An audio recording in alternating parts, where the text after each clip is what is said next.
Queridos caballeros, damas y jóvenes, además del año terrestre, existe también el año sideral.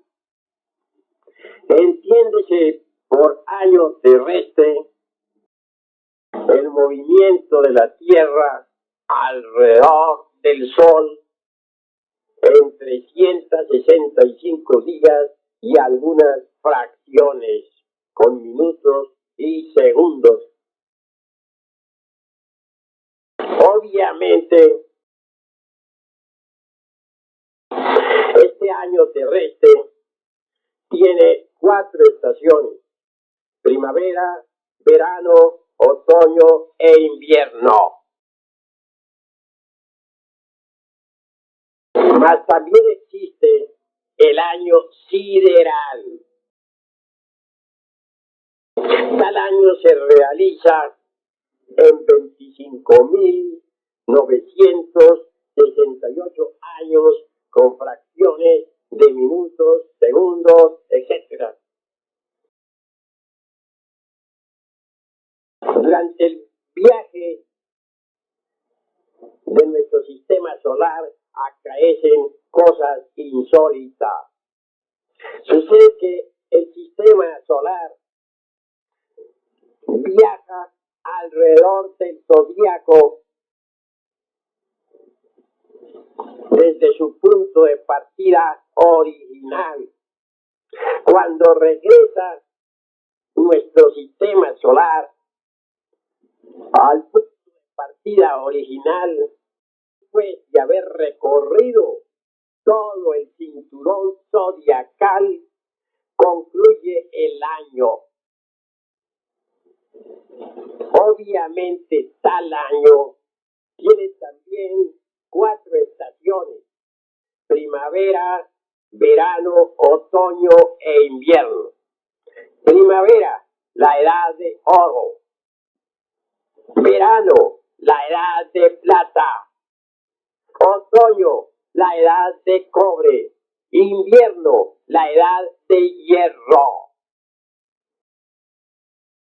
Una raza dura tanto tiempo cuanto dura el viaje del sistema solar alrededor del cinturón zodiacal.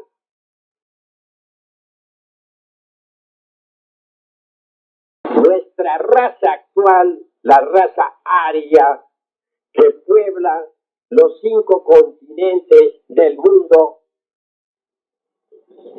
nació después del diluvio universal y durará exactamente hasta esta era del Aquarius, la cual ya comenzó.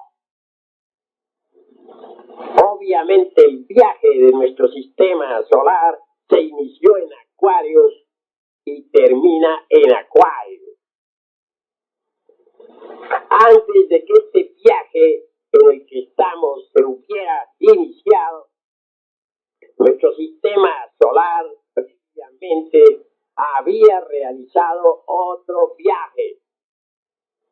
En aquel pasado viaje, es decir, en aquel pasado año sideral, existió una raza. Quiero referirme en forma enfática a la raza Atlante. Los atlantes tenían cuerpos hasta de 3 metros de estatura y llegaron a poseer una poderosa civilización. Los atlantes vivieron en un continente que se llamó Atlántida. Y esto nos recuerda a Atlanteotl y también a Atlas. El continente Atlante era inmenso, corría de sur a norte, desde el septentrión, desde las regiones australes hasta el septentrión. a Atlante sus 4 estaciones. Su primavera, es decir, la edad de oro. Entonces no existían fronteras. Todo era amor. La inocencia reinaba sobre la faz de la tierra. Aquel que sabía tocar la lira estremecía al universo con sus melodías. Entonces realmente la lira no había caído sobre el pavimento del templo hecha pedazos. Gobernaban las dinastías solares. Más tarde vino la edad de plata. Todo pareció decrecer. Sin embargo, los hombres seguían comunicándose con los seres inefable, con los ángeles del cristianismo, con los arcángeles, con los principados, etc. Cuando llegó la edad de cobre, la luz se oscureció. Ya no hubieron los mismos esplendores de antes. Comenzaron a establecerse en fronteras. Se iniciaron las guerras. Nacieron los odios, el egoísmo.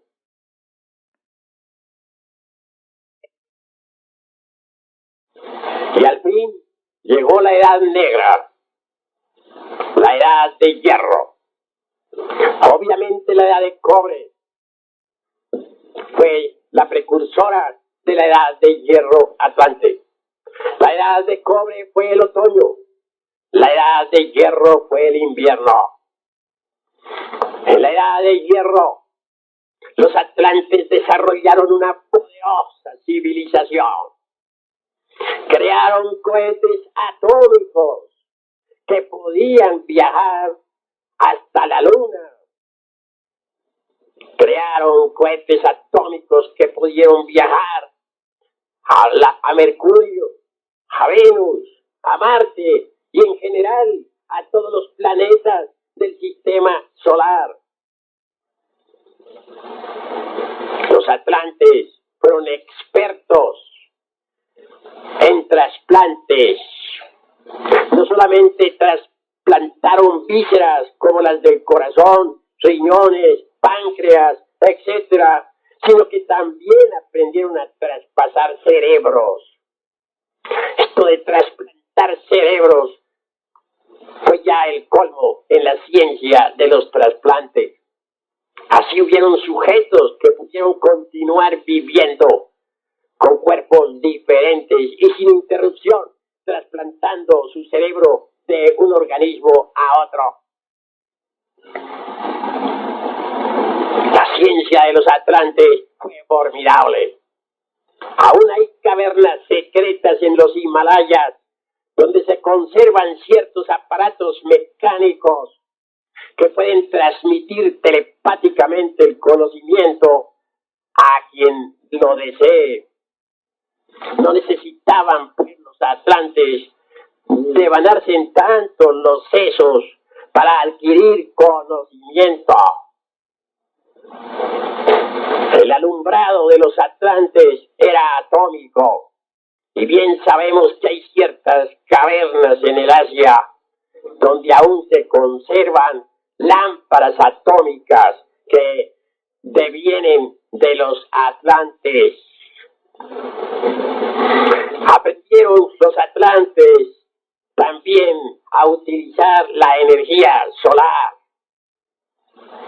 Lo peor de todo fue que desarrollaron poderes mágicos para el mal.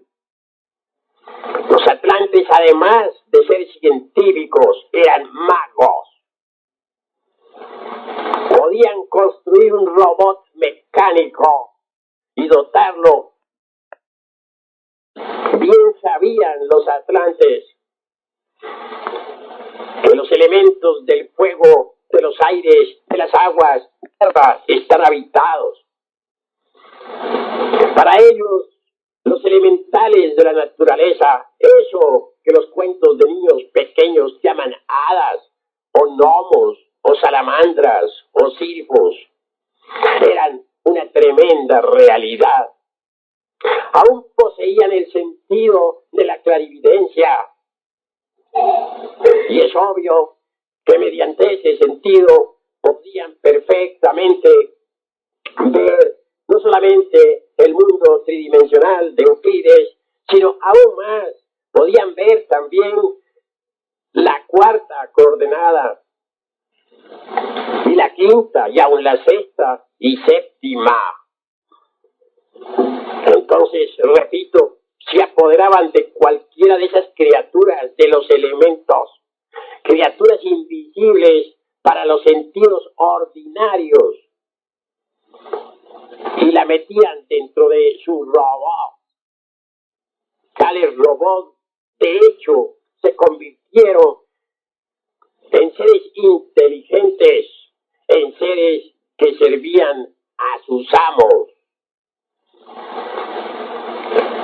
El rito más poderoso de la Atlántida fue el del dios Neptuno. El culto duró muchos siglos. Mas sucedió que los atlantes degeneraron. En la edad del Kali Yuga, tremendos poderes poseían. Aún me viene a la memoria el caso de Quetzalbel, la de los tristes destinos.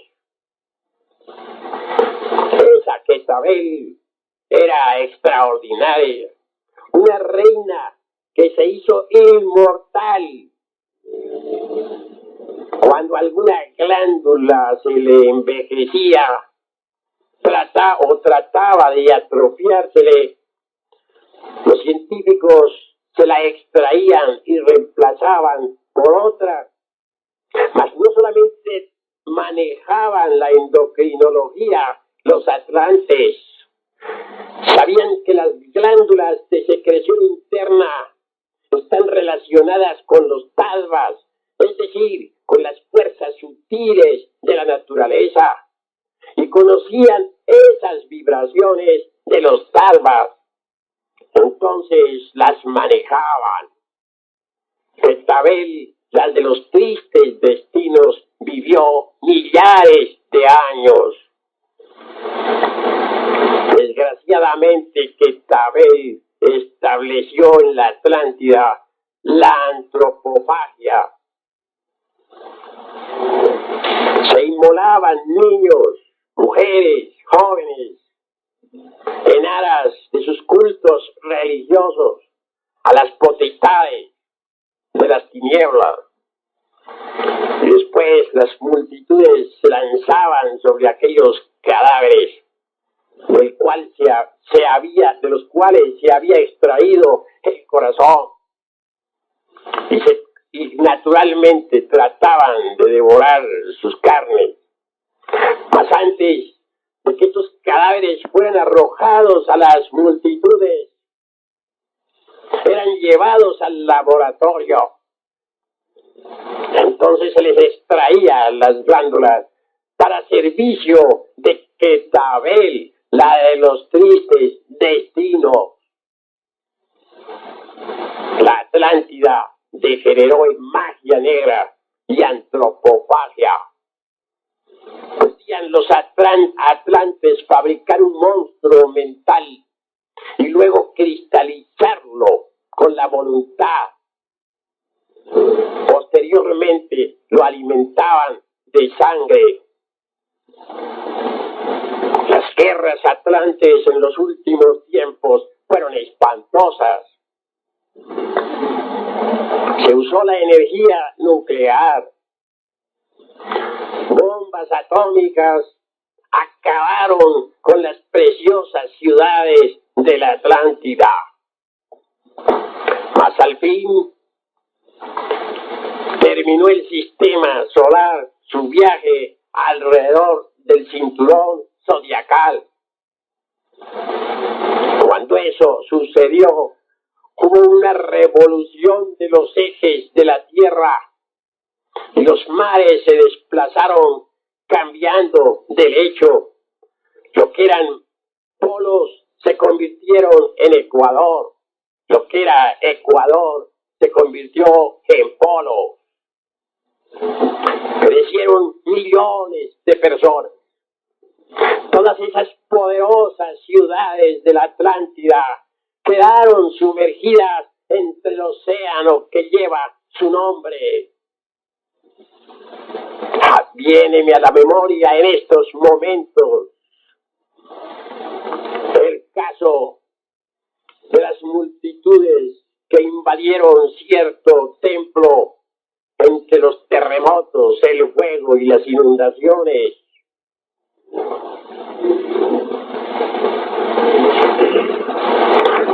Las gentes desesperadas clamaban al gran sacerdote Ramú y decían: Ramú, sálvanos. Ramú apareció ante todos diciendo: ya os lo había dicho, vosotros pereceréis con vuestras mujeres y con vuestros esclavos y con vuestros hijos. Y la futura raza, si va a seguir el camino de vosotros, si va a seguir vuestro ejemplo, perecerá también. Dicen, cuentan las tradiciones que las últimas palabras de Ramú fueron ahogadas por el humo y las llamas. 3 fuertes terremotos hundieron al continente Atlante entre las enfurecidas olas del océano que lleva su nombre. Concluida aquella gran catástrofe, se inició la nueva raza. Obviamente, de entre aquellas multitudes que perecieron, antes de que la catástrofe sucediera, se escapó un pueblo.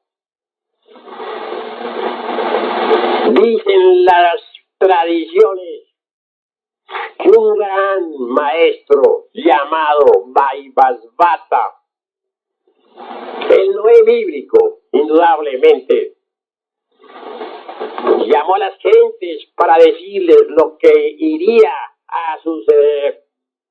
Mas las gentes no le creían, se burlaban, se mofaban de él. Y en vísperas de la gran catástrofe, comían, bailaban, se divertían y se daban en casamiento, y al otro día eran cadáveres. Los santos seres que rigen el destino de la humanidad dieron orden al Manú Vaibhasvata para que saliera con su pueblo antes de que el continente Atlante se sumergiera entre las tormentosas aguas del océano. Y el Manú, al frente de su pueblo, supo escaparse. Tuvo que huir de noche. Como quiera que los señores de la paz tenebrosa, los reyes, los dueños de aquellos famosos y poderosos robots, tenían aviones maravillosos para viajar a través del espacio. Entonces, los líderes del selecto pueblo del Manú Vaibhasvata se apoderaron de aquellos aviones o los destruyeron. Cuando los señores de la tierra, cuando los perversos moradores de aquella tierra despertaron de su sueño, porque el viaje fue nocturno, gran asombro notaron que las aguas estaban invadiendo sus tierras. Fueron inmediatamente en busca de sus naves aéreas, mas no las hallaron. Comprendieron lo que pasaba y trataron de perseguir al pueblo selecto, mas solo lograron matar a algunos pocos. En realidad, aquellos señores de la paz sombría, los atlantes, murieron, fueron devorados por las aguas. Hoy, en el fondo del océano Atlántico, subyacen ciudades maravillosas y ricos palacios, donde antes existieran salas espléndidas, con gentes que por allí se deslizaban. Ahora solo hay focas y peces. Pasada la gran catástrofe Atlante, repito, el sistema solar inició un nuevo viaje alrededor del cinturón zodiacal. Los que se salvaron de la gran catástrofe emigraron hasta el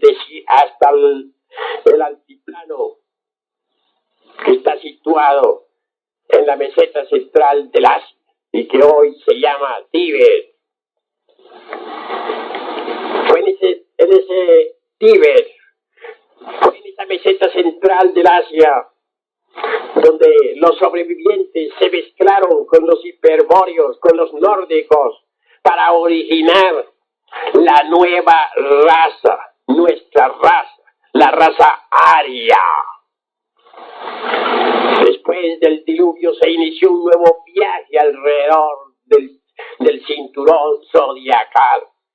Después del diluvio nació nuestra raza.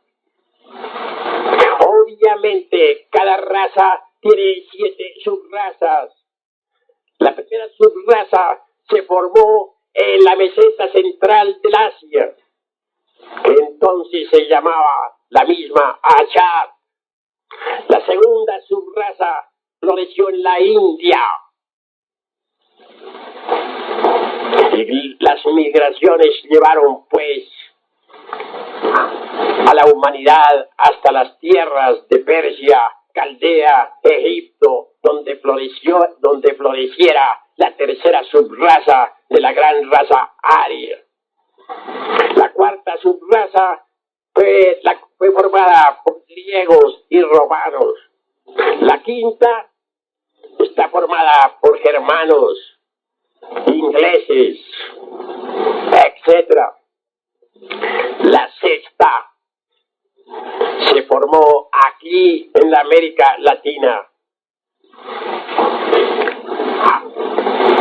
Había aquí, como bien sabemos, mucha gente. Moraban aquí en México nuestros antepasados, los náhuatl, los zapotecas, los toltecas, etc. En Yucatán, en Honduras, en Centroamérica vivían los mayas. Sin embargo, los aztecas, o sea, los náhuatl, avanzaron por todo el istmo de la América Central, pues eran guerreros y llegaron hasta lo que hoy se llama Panamá. En América del Sur existieron los incas con su poderosa civilización. No hay duda de que las civilizaciones prehispánicas más poderosas fueron las de los náhuatl, mayas e incas. No quiero decir que los chibchas, araucanos, etcétera, no hubieran tenido también hermosas culturas. Mas es verdad que las civilizaciones más fuertes fueron las del México antiguo, y las de los mayas en Yucatán y Centroamérica, y las de los incas en el Perú y en el Alto Cusco Cuando los españoles llegaron aquí, a nuestra querida tierra mexicana, y cuando invadieron en general a toda esta tierra de América, se mezclaron con las razas autóctonas, y de esta mezcla nacimos nosotros, los hombres de la sexta subraza de la raza aria. La séptima se está formando en los Estados Unidos, ya existe. Es el resultado de la mezcla de todas las subrazas del mundo. Repito, una raza dura lo que dura el viaje del sistema solar alrededor del cinturón zodiacal. Nuestra raza nació en la constelación de Acuario, durante la era del aguador, después del diluvio universal. El fin se acerca. Ha terminado el viaje del sistema solar. Ha vuelto después de muchos años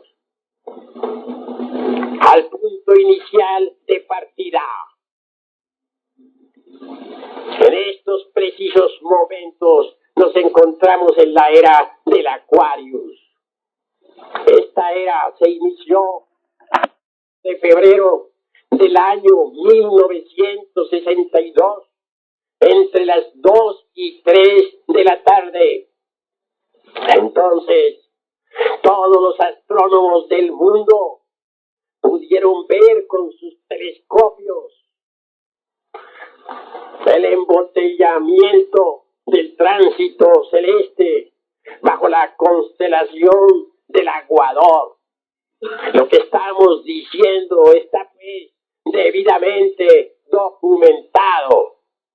No estamos afirmando nada que no tenga debida documentación. Que alguien diga que la era de Acuario todavía no se ha iniciado, o que a otros sostengan que se inició mucho antes del 4 de febrero del 62. ¿Qué importa a la ciencia y qué a nosotros? La cruda realidad de los hechos es que la era del aguador se inició el 4 de febrero del 62. Y esto lo vieron los astrónomos de todos los países del mundo. Es un hecho oficial, concreto, comprobado. Hubo por aquella época un eclipse de sol y de luna que algunos de ustedes recordarán. Faltan pocos grados, pues, para que el viaje del sistema solar en Aquarius llegue exactamente al punto inicial de partida original. Durante el viaje alrededor del cinturón zodiacal, los polos de la Tierra se van desviando. Si hoy saliéramos en un avión orientados exclusivamente por la aguja de la brújula, al llegar al polo norte, esta quedaría como loca. Y si descendiéramos verticalmente, de acuerdo con la ley, veríamos que allí ya no está el polo. Es decir, ya el polo geográfico no coincide con el polo magnético. Los polos de la Tierra ya están desviados. Y al concluir definitivamente el viaje, al llegar al grado exacto, al punto preciso de partida original, los polos se convertirán en ecuador y el ecuador en polos. Entonces los mares furiosos cambiarán de lecho y estas tierras en las cuales habitamos se sumergirán entre el fondo del océano. Un acontecimiento insólito acelerará o coadyuvará con esta cuestión de la revolución de los ejes de la Tierra. Quiero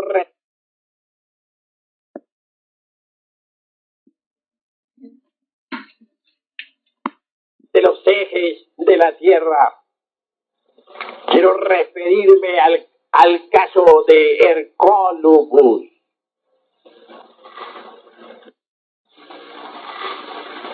Dicho planeta es 3 o 6 veces más grande que Júpiter.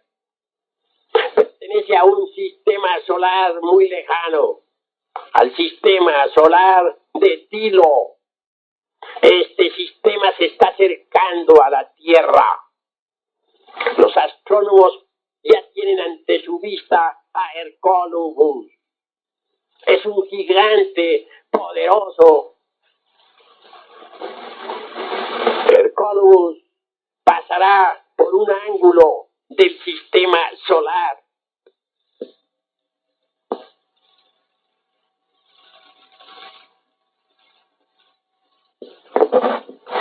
Cuando esto sea, la revolución de los ejes de la Tierra se acelerará violentamente.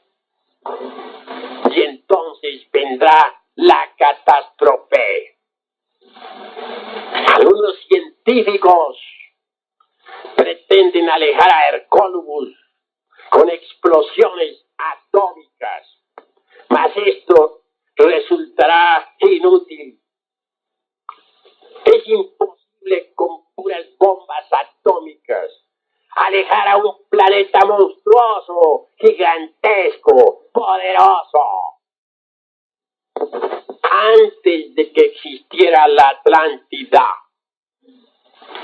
acabó con tal continente. Bien sabemos que el continente Mu o Lemur, a través de 10.000 años de terremotos y de incesantes erupciones volcánicas, se fue hundiendo entre las aguas del borrascoso océano Pacífico.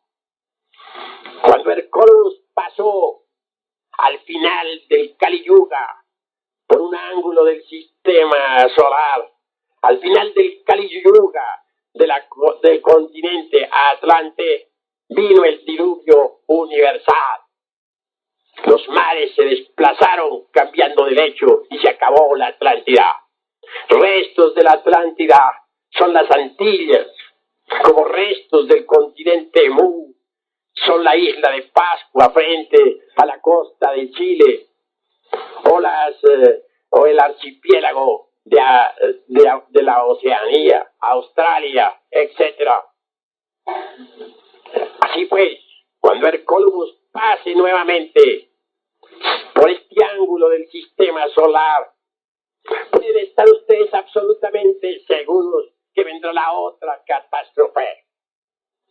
Así pues, la catástrofe que se avecina no es la primera, tampoco será la última.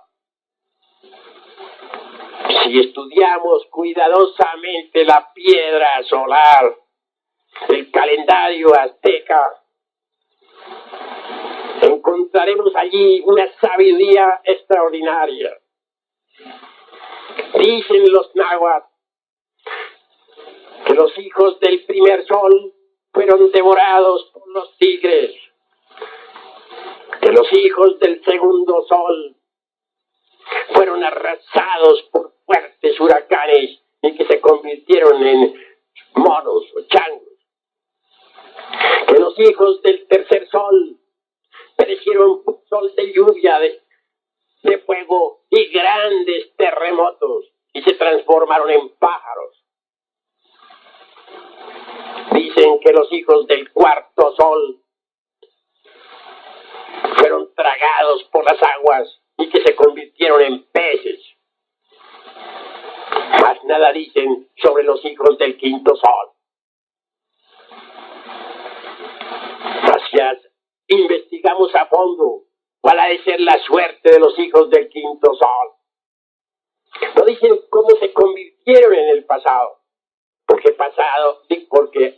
profetizando con respecto a un futuro.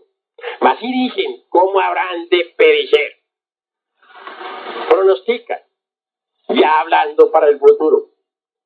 Los hijos del quinto sol perecerán por el fuego y los terremotos. Luego aseguran que en la época del quinto sol morirán los dioses, que se abandonará el culto a los dioses, cosa que se ha cumplido. Mas ponen nuevo énfasis los náhuatl en su calendario azteca para decir que durante la época del sexto sol resucitarán los dioses y que en la época del séptimo sol todo será divinal. Pero concretémonos a nosotros, los hijos del quinto sol.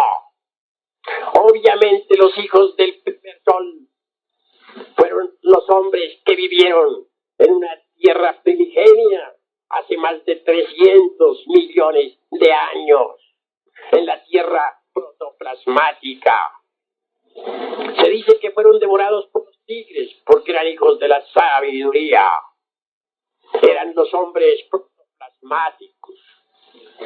Al hablar de hombres protoplasmáticos, parece que esto chocara con la teoría de Haeckel, que nos habla únicamente de esa pizca de sal llamada protoplasma. Los hombres protoplasmáticos tenían cuerpos gelatinosos. Eran dúctiles, elásticos, plásticos. Podían asumir gigantescas estaturas o reducirse a un punto matemático. Eran andróginos. Se reproducían en la misma forma en que se reproducen las células, por división celular.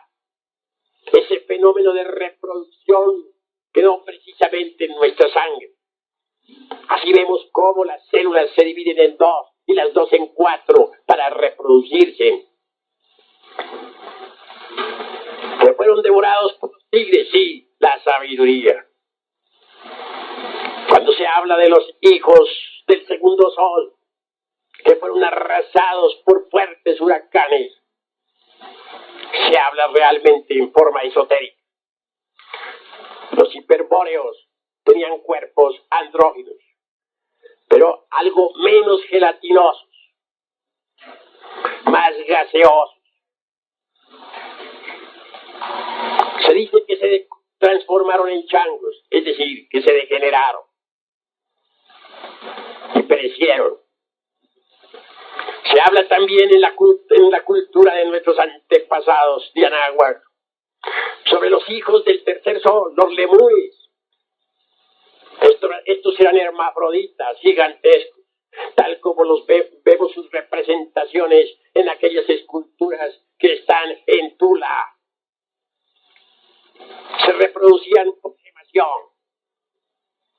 Los hijos del segundo sol se reproducían por rotación, pero los hijos del tercer sol por gemación. Es claro que aquellos hermafroditas ovulaban, y ese óvulo que se escapaba de sus ovarios venía a la existencia ya fecundado, pues eran varón y hembra, como dice la Biblia. Dios creó a los hombres varón y hembra los hizo. Entonces, se dice que en determinada época aquellos huevos se abrían y de allí salía una criatura que se alimentaba del padre madre. Esto de que fueron hermafroditas nos invita a pensar. Ciertamente las tetillas del varón son glándulas mamarias atrofiadas. El clítoris de la mujer es un falo masculino atrofiado y recogido con ligamentos nerviosos. Pues en el organismo humano está el testimonio de que un día la raza humana fue hermafrodita. Pero a través de millones de años, esa raza se fue dividiendo en sexos opuestos. Empezaron a nacer algunas criaturas con un sexo más desarrollado que otro. Y llegó el día en que aparecieron las criaturas unisexuales. Cuando esto sucedió, ya entonces fue necesaria la cooperación para crear. Por aquella época en la Lemuria, el acto sexual era sagrado y solo se verificaba como un sacramento dentro de los templos de misterios. Era otra edad. La humanidad no se había todavía degenerado. Se dice que los lemures se convirtieron en pájaros. Ciertamente, como testimonio de ello, digo que hace poco tiempo, en Bolivia, descubrieron una pequeña raza de liliputienses. Tenían de 10 a 20 centímetros de estatura. Hombres y mujeres eran pequeñitos. Habitaban dentro de un pueblito que parecía más bien un muñequero, un juego para niños. De la noche a la mañana aquellos liliputienses desaparecieron. Se metieron entre la cuarta vertical y se transportaron a otro lugar. Tenían que escapar porque ya se habían convertido en un escándalo público. Multitudes de gentes iban a verlo. Quedó el pueblito aquel, que según me cuentan, es debidamente custodiado por las tribus indígenas de aquel lugar. Así pues, es cierto eso, de que los hijos del tercer sol se convirtieron en pájaros. Los hijos del cuarto sol perecieron por las aguas, se transformaron en peces. Así es. Es decir, se fueron tragados por el océano. En cuanto a nosotros, los hijos del quinto sol, obviamente hemos de perecer por el fuego y los terremotos. Los terremotos se están intensificando de instante en instante, de momento en momento. Sucede que en el fondo de los océanos está la tierra agrietada. Un sistema de grietas existe en el lecho en los lechos de los océanos Atlántico y Pacífico. Algunas grietas de esas son ya tan profundas que el océano está penetrando dentro de ellas y se ha puesto en contacto con el fuego que circula dentro del interior de la Tierra. A consecuencia de eso, se producen vapores y presiones que aumentan de instante en instante, de momento en momento. Esa es la causa secreta de tantos y tantos terremotos que se están sucediendo por esta época. Ya no convence a nadie la teoría aquella de que tal o cual terremoto se debió simplemente a un cambio o a un movimiento o a un deslizamiento de determinadas capas geológicas. La cruda realidad es que tan pronto tiembla en un país como tiembla en otro. Y cada día los terremotos se hacen más y más intensos. Y se harán cada día más intensos. De eso no cabe la menor duda. Si se añade a eso las explosiones atómicas que tirios y troyanos están realizando dentro del interior del planeta Tierra, no puede sorprendernos que en cualquier momento haya pues alguna gran catástrofe. Este planeta está sometido ahora a una larga agonía. Los peces del inmenso mar están muriendo porque las aguas están contaminadas. No hay duda de que los océanos se han convertido en grandes basureros. Los desperdicios atómicos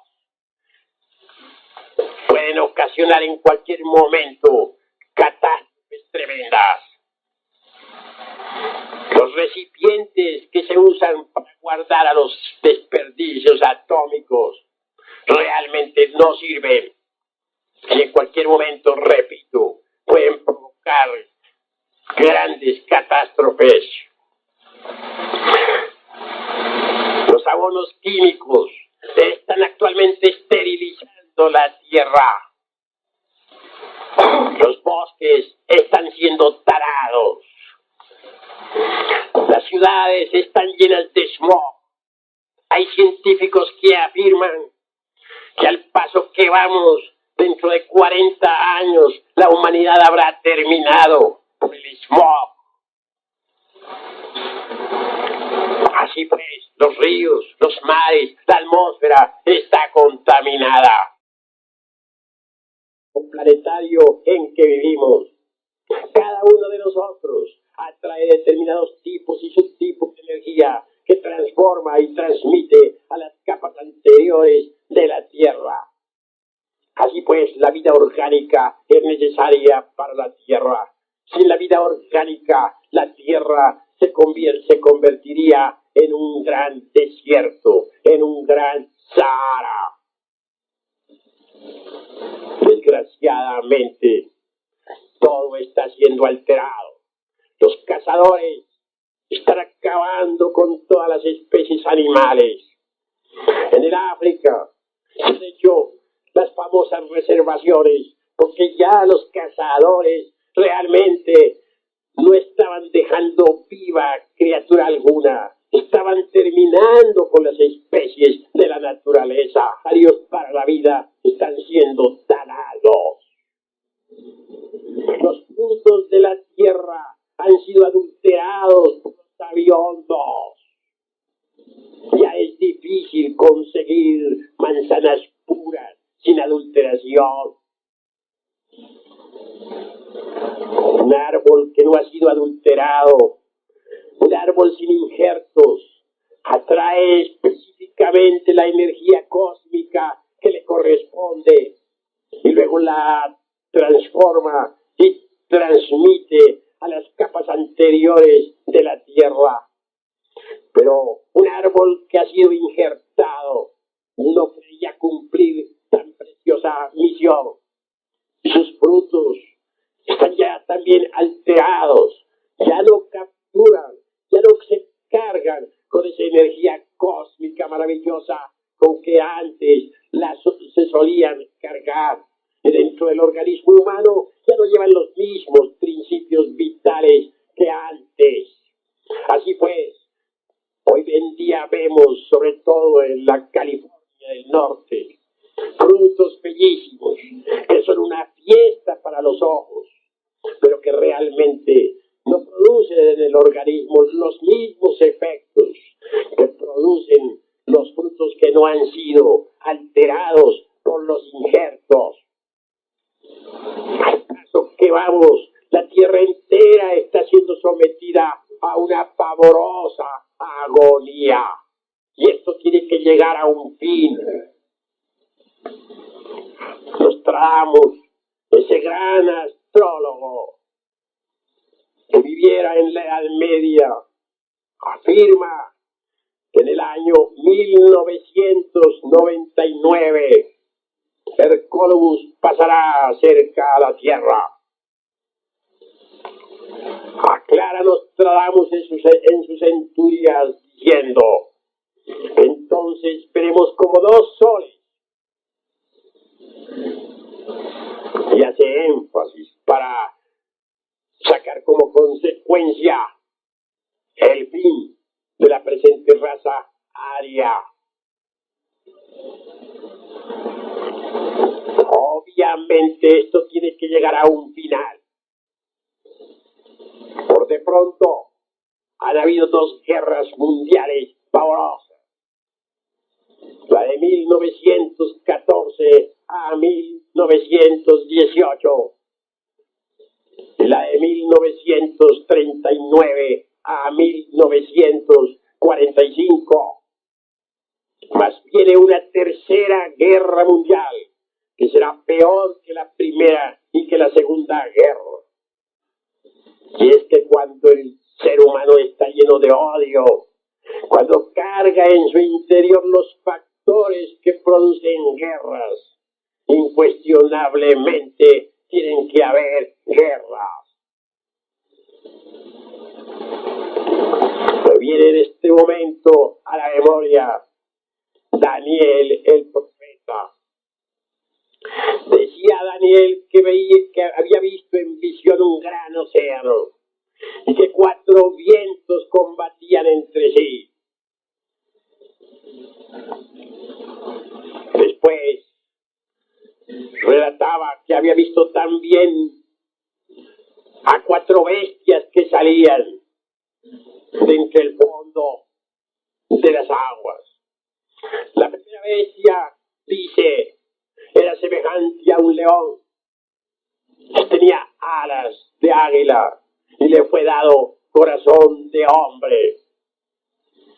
La segunda bestia, dice, parecía un oso. La tercera decía que tenía alas y que tenía 4 alas y 4 cabezas. Más parecía un leopardo. Y la cuarta bestia, dice, era diferente a todas en gran manera. Sus uñas eran de hierro y sus dientes también de acero, y todo lo que mascaba lo reducía a polvo. Y le fue dado que pudiera destruir la tierra por todas partes y que llevara la desolación a todos los rincones del mundo. También le fue dado que combatiera contra los santos del Altísimo. Mas vino el juez, se sentó y le fue quitado el reino. Y este reino fue entonces entregado a los santos. Llegó la edad de oro. Obviamente se refiere Daniel a las 4 edades: a la edad de oro, a la edad de plata, a la edad de cobre y a la edad de hierro, que es en la que estamos en este momento todos nosotros. En la edad de hierro, la humanidad llega al estado actual en que se encuentra. La cuarta bestia realmente ha sido espantosa en gran manera, como dijo Daniel, distinta a todas las otras bestias. Mas tendrá su fin de la noche a la mañana, porque el día del Cristo vendrá cuando menos se aguarde. Así está escrito, que Él llegará como ladrón en la noche. Y en este preciso momento nos encontramos en el principio del fin. El Apocalipsis nos habla del principio del fin. Estamos precisamente en el final de todos los tiempos, en el final del Kali Yuga, en el final de la cuarta bestia. Ya verán ustedes dentro de pronto caer las grandes ciudades del mundo: Nueva York, Washington, París, Londres, quedarán reducidos a cenizas. Los terremotos se irán intensificando espantosamente. Ya serán ustedes testigos dentro de pronto en carne y hueso de todo lo que va a suceder entre los años 1982 y 1992. Lo verán ustedes por sí mismos y se acordarán de lo que escucharon aquí en este auditorio de la Galería Municipal de Guadalajara, Jalisco. Es necesario que pongamos atención, porque los tiempos del fin han llegado. Con mecánica celeste se puede demostrar que el sistema solar está llegando al final de un viaje. Y todo viaje del sistema solar alrededor del zodíaco termina en verdad con una catástrofe. Por otra parte, el mal del mundo es tan grande que ya llegó hasta el cielo. Babilonia la Grande, la madre de todas las fornicaciones y abominaciones de la tierra, será destruida. Y de toda esta perversa civilización de víboras no quedará piedra sobre piedra. Pedro, profetizando, dijo: los cielos arderán con grande estruendo, y la tierra y todas las obras que en ella hay serán quemadas. Ciertamente el fuego es lo primero que entrará en acción con el acercamiento de Hercólobus. Es tan grande la fuerza de atracción de aquel mundo y pasará tan cerca de nosotros que atraerá al fuego que corre en el interior de la tierra. Entonces surgirán por donde quiera muchísimos volcanes y un gran incendio se propagará desde el polo norte hacia el sur. Sin embargo, es obvio que antes de ese gran acontecimiento, el anticristo realizará verdaderas maravillas. El anticristo de la falsa ciencia realizará prodigios. Hará cohetes atómicos capaces de viajar a Marte. Hará cohetes atómicos con los que se podrá llegar a todos los planetas del sistema solar. Se inventarán armas extraordinarias y las gentes todas se prosternarán en tierra adorando a la gran bestia y diciendo: no hay como la ciencia oficial, no hay como el anticristo. Pocos serán los que escuchen la palabra del Cristo dentro de poco tiempo. Ya las gentes no están para eso. En estos tiempos dicen: quiero demostración. Me interesan las cosas demostrables, lo que los sentidos físicos me informen. Esas cuestiones místicas de Texas por arriba ya no me importan. No hay como la bestia, dice. Así pues, ustedes que me están escuchando aquí en estos momentos, sepan que los tiempos del fin han llegado. Mas y en la Atlántida hubo un pueblo selecto que fue sacado por el Manupa y Basbata hacia la meseta central del Asia.